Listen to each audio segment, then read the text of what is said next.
Hello viewers, আসসালামু আলাইকুম। আশা করি সবাই ভালো আছেন।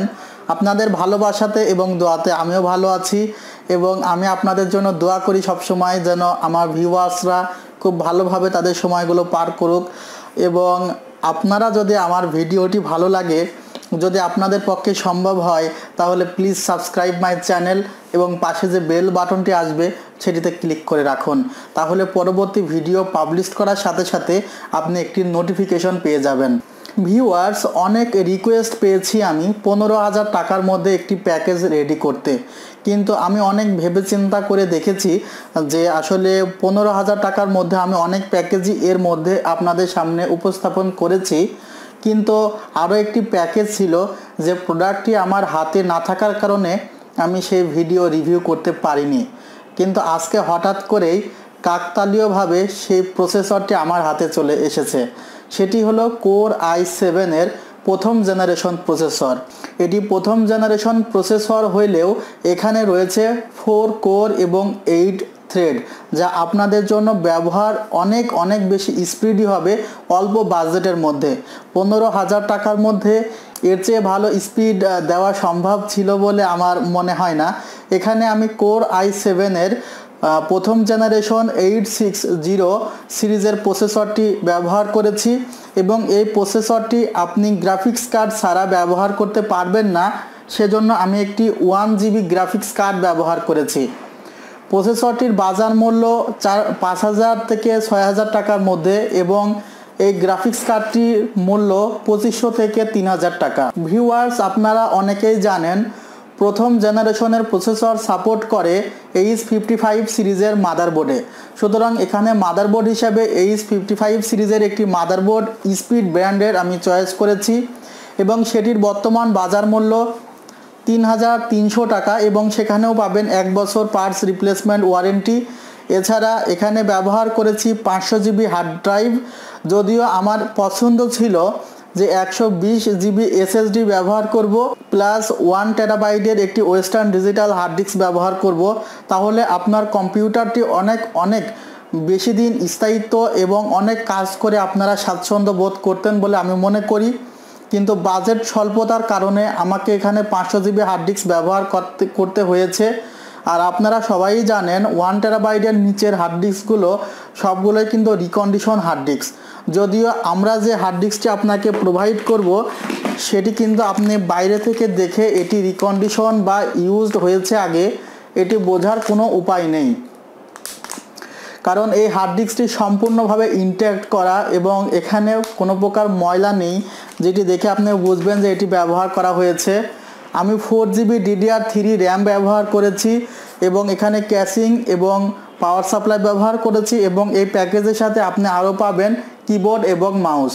টোটাল মিলিয়ে এই প্যাকেজটি মনিটর ছাড়া পড়বে 15,000 টাকা এবং কেউ যদি মনে করেন LG ব্র্যান্ডের মনিটরটি আপনি পারচেস করবেন, সেক্ষেত্রে 3 বছর ওয়ারেন্টি সহ এই মনিটরটি আপনি পাবেন 5,500 টাকা এবং এগুলো পাবেন আপনি R1 কম্পিউটার্সের Alpana plaza second floor lift 3 315-16 number শপে এবং আপনি কোরিয়ার সার্ভিসের মাধ্যমে প্রোডাক্টটি অর্ডার করতে পারেন বাংলাদেশের যে কোনো জায়গা থেকে।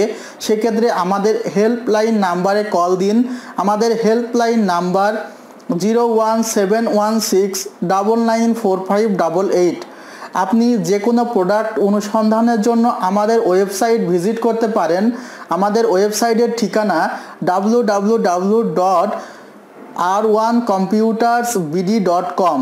এছাড়া আপনি আমাদের ফেসবুক পেজে যে কোনো সময় আপনার প্রশ্ন করতে পারেন, সেক্ষেত্রে আমাদের ওয়েবসাইট ভিজিট করুন facebook.com/r1computers।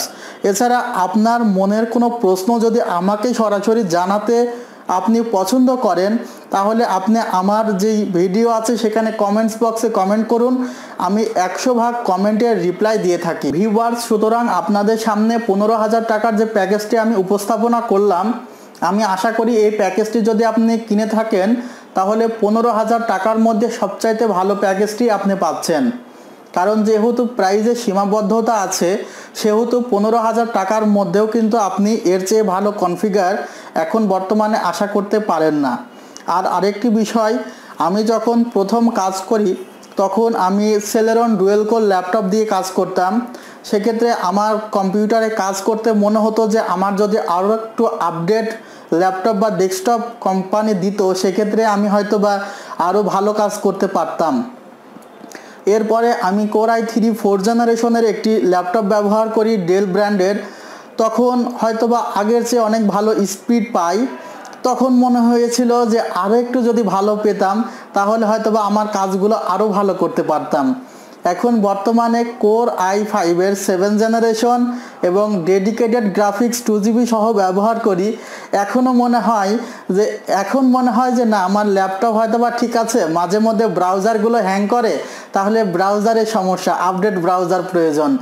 সুতরাং আপনি যত বেশি টাকা দিয়ে কম্পিউটার ক্রয় করুন না কেন, আপনার পরবর্তীতে সেই কম্পিউটার আপডেট করার প্রয়োজন হবে। সুতরাং বাজেট যদি কম থাকে মন খারাপ করবেন না, আপনি কম্পিউটারটি ক্রয় করে কাজটি শিখুন। আপনার প্রথমেই 30,000 35,000 টাকার কম্পিউটার কেনা জরুরি না। আপনার বাজেটের মধ্যে আপনি একটি কম্পিউটার ক্রয় করে সেখান থেকে কিছু কাজ শিখে পরবর্তীতে আপনি নিজেই নিজেকে কনফিগার বিল্ড করার ক্ষেত্রে সহযোগিতা করতে পারবেন এবং কোন কনফিগারটি নেবেন সেটি খুব ভালো মতোই বুঝতে পারবেন। অতএব যারা খুব কম জানেন কম্পিউটার সম্পর্কে তাদেরকে আমি রিকোয়েস্ট করব যে যদি আপনার বাজেট কম থাকে প্রথমে আপনি কম দামের মধ্যে কম্পিউটার ক্রয় করুন, এরপরে কাজ শিখে ভবিষ্যতের জন্য আপনি অনেক ভালো কম্পিউটার ভালো কনফিগারে ক্রয় করুন। ভিউয়ার্স, ভিডিওটি যদি আপনার ভালো লাগে এবং আপনার যদি মনে হয় আপনার এই ভিডিওটি শেয়ার করলে আরও একজন বা আরও 10 জন উপকার পাবে, সেক্ষেত্রে আপনাদের কাছে আমি রিকোয়েস্ট করব প্লিজ আমার ভিডিওটি অনেক অনেক বেশি শেয়ার করে সবাইকে জানিয়ে দিন। আর R1 কম্পিউটার্সে রয়েছে দীর্ঘ 12 বছর সেলস এক্সপিরিয়েন্স এবং তাদের ঢাকা শহরের মধ্যে রয়েছে 7টি ব্রাঞ্চ এবং আগামী শুক্রবার পর্যন্ত তাদের যেই LED টিভি অফার এবং ডেস্কটপ কম্পিউটারের যে অফারগুলো চলছে সেগুলো খুবই অল্প দামের মধ্যে আপনি পাবেন উপহার সহ। যদিও এই প্যাকেজে উপহার নেই বা ডেস্কটপ কম্পিউটারের ক্ষেত্রে উপহারটি দিতে পারছি না, টিভির ক্ষেত্রে কিন্তু উপহার রয়েছে। সুতরাং যাদের টিভি কেনার এখনও ইচ্ছা আছে তারা আমাদের নিউ এলিফ্যান্ট রোড আলপনা প্লাজা 2nd ফ্লোর লিফটেড 3 যে ব্রাঞ্চটি আছে 314 15 16 নাম্বার সেই শোরুমে চলে আসুন। আর আপনারা আমার জন্য বিশেষ করে দোয়া করবেন যেন আমি আল্লাহর রহমতে সুস্থ থেকে ভালো ভালো ভিডিও পাবলিশ করতে পারি। এবং যাওয়ার আগে একটি কথা আপনাদের বলে রাখি, আমি বেশ কয়েকদিন যাবৎ বা গতকালকে একটি ভিডিও দেখছিলাম ইউটিউবে, সেহেতু একটি ইসলামিক ভিডিও দেখছিলাম। সেখানে একজন হুজুর একটি কথা বলছিল যে হযরত মুহাম্মদ সাল্লাল্লাহু আলাইহি সাল্লাম একদিন বাজারে গিয়েছিল এবং বাজারে যাওয়ার পর সেখানে তিনি একটি গমের বস্তার মধ্যে দেখে যে গমের বস্তার উপরে শুকনা গম দিয়ে ভেতরে ভিজা গম দেওয়া। তো তখন তিনি তাকে বলে যে আসলে যে প্রতারণা করে সে তার উম্মত হতে পারে না। সুতরাং এই কথাটি কিন্তু একজন মুসলমানের জন্য খুবই মানা প্রয়োজন, কারণ অনেকেই ছোটোখাটো ব্যবসা করে, অনেকে অনেক বড় ব্যবসা করে, তারা অনেক সময় প্রতারণার আশ্রয় নিয়ে সাময়িকভাবে লাভবান হয়, কিন্তু আমি মনে করি সেই টাকার মধ্যে আল্লাহর বরকত থাকে না। আর আমি পার্সোনালি চেষ্টা করি যে কিছু তথ্য নির্ভর ভিডিও আপনাদের জন্য রেডি করে পাবলিশ করতে, এবং সেগুলো করে থাকি। তার মধ্যে আমি চেষ্টা করি নিজেকে সবসময় সঠিক পজিশনে রাখতে। এরপরেও যদি ভুল ভ্রান্তি হয়ে থাকে আল্লাহ ইনশাল্লাহ মাফ করবেন, আপনারাও দোয়া করবেন। আর আমি আপনাদের জন্য দোয়া করি। ভালো থাকবেন, খোদা হাফেজ।